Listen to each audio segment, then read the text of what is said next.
नमस्कार, जय हिंद दोस्तों। आप देख रहे हैं मास्टर वीडियो ऑफिशियल। और अभी मेनली हम बात करने वाले हैं कि अभी जो आरआरपी का वैकेंसी आया है एनटीपीसी का, उसमें चीफ कॉमर्शियल कम टिकट सुपरवाइजर का पोस्ट है। और दूसरा वैकेंसी आरआरबी के ही थ्रू आया है जूनियर इंजीनियर का रेलवे में।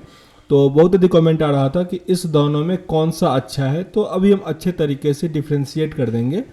अगर प्रॉपर स्पेसिफिक एक पोस्ट का जानकारी चाहिए हो तो वो ऑलरेडी हम वीडियो बनाए हैं, तो आप देख सकते हैं दोनों में क्या डिफरेंसेस हैं। पूरा एस्पेक्ट पे हम बात करेंगे कि ज्वाइनिंग प्रोसेस क्या है, मेडिकल किसका कौन से लेवल का है, ट्रेनिंग कितने दिनों का होता है, सैलरी कितना होता है, मैक्सिमम टू मिनिमम की बात करेंगे, प्रमोशन कहाँ तक जा सकते हैं, क्या सब एक्स्ट्रा फैसिलिटी मिलता है, duty time, working area, pressure, respect, जो भी आपके या फिर एक नॉर्मल आदमी के दिमाग में जो भी प्रश्न आता है उस सब पे अभी हम बात करेंगे। पर इससे पहले बता दें, आप किसी भी एग्जाम की तैयारी कर रहे हैं उसमें आपको टेक्स्ट बुक का प्रैक्टिस सेट हेल्प करेगा। अभी इसमें yearly text book pass pro के लिए सेल चल रहा है, जिसके अंतर्गत जिसका प्राइस 700 के आसपास हुआ करता है वो अभी 615 रुपये मिल जाएगा। अगर आप MBO कोड यूज़ करेंगे तो एक्स्ट्रा 12% डिस्काउंट मिल जाएगा। अगर आपका सिलेक्शन होता है तो फुल रिफंड भी मिल जाएगा। यहाँ पे लैंग्वेज का भी इशू नहीं है, आप किसी भी लैंग्वेज में प्रेफर करेंगे वो आपको मिल जाएगा। और 17 लाख से अधिक बच्चे इनरोल हैं, तो आपको रियल कंपटीशन भी पता चल पाएगा कि आपका लेवल किस रैंक पे आ रहा है, आपको कितने मेहनत करने की ज़रूरत है। तो लिंक डिस्क्रिप्शन बॉक्स में है, कोड यूज़ करना है MBO, जो भी मैक्सिमम डिस्काउंट है वो आपको मिल जाएगा। तो अब बारी बारी से बात करते हैं। पहले बात करते हैं ज्वाइनिंग प्रोसेस का। तो देखिए, दोनों का एग्ज़ाम आरआरबी कंडक्ट करवाएगा। अब 1 से 2 साल में यहाँ तक मैं बात कर लेता हूँ कि आपका पैनल में नाम आ चुका है, मतलब उसके बाद आपका मेडिकल होगा। मेडिकल से खेला शुरू होता है, क्योंकि यहाँ तक आप पढ़ो लिखो पास कर जाओ। मेडिकल में अगर आप देखो तो चीफ कॉमर्शियल कम टिकट सुपरवाइजर का जो मेडिकल स्तर है वो है B2, ठीक है। और आरआरबी जेई का जो मेडिकल स्टैंडर्ड है वो A2 से शुरू होता है, A3 भी है और B1 भी है। ये 3 मेडिकल स्टैंडर्ड जो है वो जेई का है, अलग अलग पोस्ट के लिए अलग अलग है। अब इस दोनों में वैसे देखने में तो डिफरेंस नहीं लग रहा, पर काफ़ी अधिक डिफरेंस है। जैसे जिनको कलर विज़न होगा तो वो जेई नहीं बन पाएंगे, क्योंकि B1 मेडिकल तक आपको कलर विज़न टेस्ट होता है। B2 मेडिकल और उससे नीचे वाले में कलर विज़न का कोई दिक्कत नहीं है, आप बन सकते हैं। कोई छोटा मोटा ऑपरेशन ये सब चीज़ जो है वो सब B2 मेडिकल के बाद चलता है, कोई दिक्कत नहीं है। तो यहाँ पे कुछ कुछ पोस्ट में जैसे A2 और A3 मेडिकल तक में अगर आपका कुछ इंटरनल बोन में कुछ ऑपरेशन या कुछ ऐसा हुआ है तो आपको इस समय दिक्कत हो सकता है, ठीक है। हालांकि वो डिपेंड करता है कि आपका मेडिकल कहाँ पे हो रहा है, किस इंस्टीट्यूट में हो रहा है, ये बहुत अधिक वेरी करता है। तो इसको देखिए घबराइएगा नहीं। हाँ, कलर विज़न को लेकर काफ़ी स्ट्रिक्टली चेक होता है, तो वो थोड़ा अपना ध्यान में रखिएगा। ट्रेनिंग की बात करते हैं तो जाहिर सी बात है, चीफ कॉमर्शियल कम टिकट का ट्रेनिंग होता है 6 मंथ का, और आरआरबी जेई का होता है 1 ईयर का। 1 ईयर का होता है। जेई का ट्रेनिंग आपको इंटरेस्टिंग होगा। हालांकि ये जो ट्रेनिंग होता है, क्योंकि इसमें इंटरेस्टिंग मैं इसलिए कहा क्योंकि ये एक पूरा ग्रुप में होगा और अलग अलग जगह घुमा घुमा के अच्छे से करवाया जाता है, तो मज़ा आता है इसमें, ठीक है। और 1 ईयर का होता है तो जाहिर सी बात है 1 ईयर तक आपको HRA ये सब चीज़ फैसिलिटी नहीं मिलेगा, लेकिन सैलरी जो मिलता है वो मिलता ही रहेगा। एक चीज़ और, उसके बाद एग्ज़ाम होगा, एग्ज़ाम जनरली सब क्वालिफाई कर ही जाता है, फिर आपका ज्वाइनिंग होगा। ट्रेनिंग तक कंप्लीट हुआ। और एक चीज़, हाँ, जिस पोस्ट में ट्रेनिंग होता है तो उसमें आपका बनता है बॉन्ड 2 साल या 3 साल का। उससे पहले अगर आप छोड़ के जाओगे, चीफ कॉमर्शियल टिकट सुपरवाइजर का पोस्ट अगर छोड़ के जाओगे तो अप्रोक्स आपको अभी के टाइम में 2.5 लाख रुपीज़ जो है वो देना पड़ेगा, क्योंकि आपने 6 महीना ट्रेनिंग किया है। अगर वहीं जेई का आप छोड़ के जाओगे तो 4 से 5 लाख रुपये आपको सरकार को पे करना होगा, रेलवे को, तब आप छोड़ के जा सकते, नहीं तो नहीं जा सकते, आपका बॉन्ड बनेगा इतना का। ये हो गया। आगे अब हम बात करते हैं सैलरी की। सैलरी ट्रेनिंग जब आपका कंप्लीट हो जाएगा तो पहले लेवल देख लीजिए। लेवल दोनों जो पोस्ट है वो लेवल 6 का पोस्ट है, ग्रुप आ जाएगा दोनों C आ जाएगा, ठीक है। लेवल 8 तक यानी लेवल 2 से लेकर लेवल 8 तक का जो पोस्ट होता है वो ग्रुप C में आता है। लेवल 1 का पोस्ट ग्रुप D में आता है। और 8 से ऊपर यानी 9 से एबव 15-16 तक जनरली जाता है। तो सॉरी माफ़ कीजिएगा, 9 और 10 का पोस्ट समझ लो ये होता है B में, और 11 से ऊपर ये जो पोस्ट होता है वो होता है A में, ठीक है। मतलब B वाला पोस्ट का मतलब ये होता है कि C वाला भी एग्ज़ाम प्रमोशन दे के यहाँ तक आ सकता है।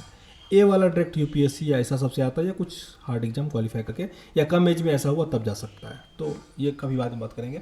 तो ये समझ लिए कि ये सब हो गया। सैलरी की बात करें, जब आपका ज्वाइन होगा इस दोनों पोस्ट के लिए जो एक नॉर्मल सैलरी होता है, तो वो आपका 65,000 से शुरू होगा अभी के टाइम में। 8वां पे कमीशन आएगा, फिर हो सकता है बढ़ जाए, और मैक्सिमम जब आपका प्रमोशन हो जाएगा, मान लो हाईएस्ट प्रमोशन इन सब का, जैसे प्रमोशन का बात कर रहे हैं, तो अब जेई से अगर आप ज्वाइन करते हो तो पहले बनोगे एसएसई, बस एक ही प्रमोशन है। उसके बाद इसी में आप जनरल बन जाओगे, मतलब एसएससी का ही जो आप ग्रुप में अगर आपका अच्छा थोड़ा एक है रिप्रेजेंटेशन, तो आपको जनरल बना दिया जाएगा, एलएफ बना दिया जाएगा। ये सब होता है। नहीं तो आप एग्ज़ाम देके अपना एलडीसी के थ्रू जा सकते हो गैजेटेड रैंक पे। तो इन लोगों का सैलरी जो एसएससी है, थोड़े बूढ़े हो गए हैं, उन लोगों का सैलरी 1.75 इतना तक आसपास, लाख की बात कर रहा हूँ, इतना तक चला जाता है। चीफ कॉमर्शियल वाले में भी जो प्रमोशन है वो लेवल 6 पे ज्वाइन होगा आपका, लेवल 7 बहुत अधिक तो लेवल 8 तक जाएगा, लेकिन रिटायर हो जाइएगा तब तक। अगर कम एज में ज्वाइन होता है तब आप पहुंच पाइएगा लेवल 8 तक, नहीं तो एग्जाम देके आप लेवल 9-10 तक जा सकते हैं।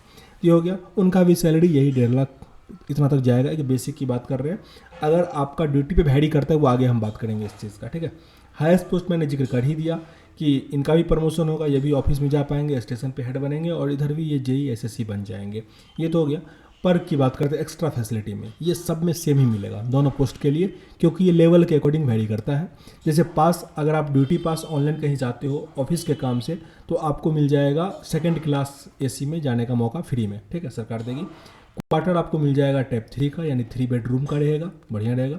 मेडिकल फैसिलिटी सबके लिए सेम ही है लगभग। लीव जो है वो लगभग 50 से 60 लीव कह सकते हो, उतना मिल जाता है जनरली दोनों को। सीआर की बात करें, दोनों पोस्ट में है, अगर आप एक्स्ट्रा ड्यूटी करते हो तो आपको सीआर मिलता है।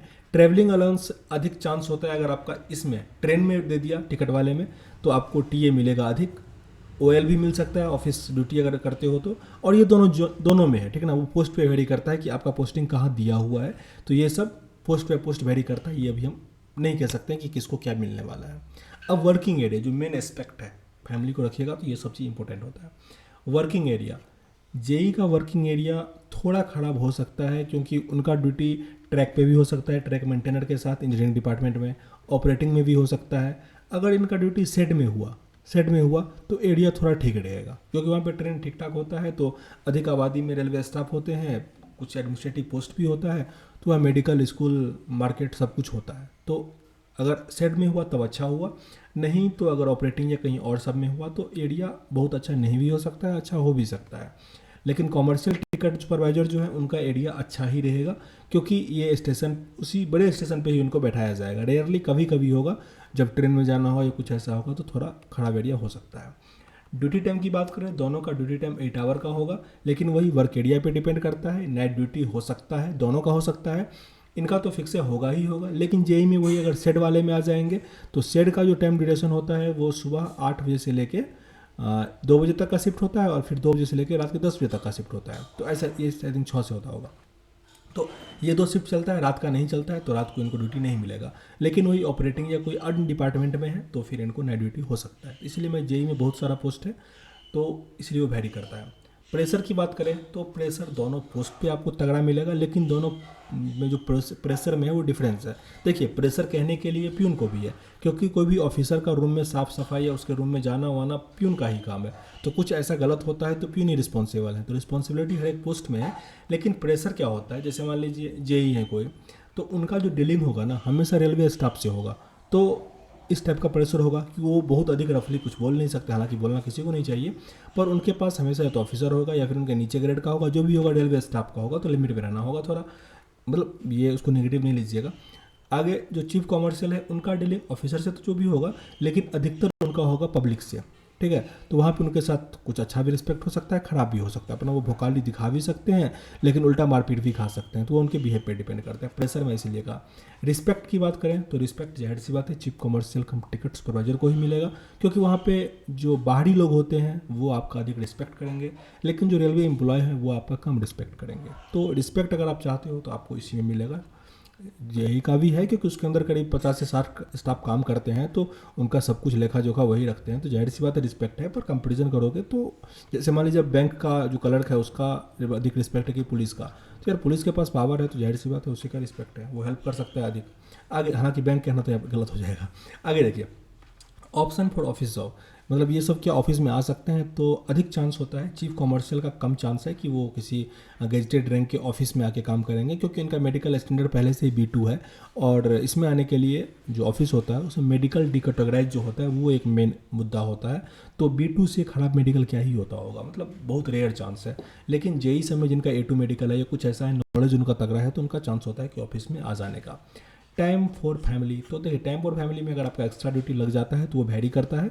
ड्यूटी तो 8 घंटे का ही होगा, लेकिन इनका भी एक दिन का छुट्टी, इनका भी एक दिन का छुट्टी।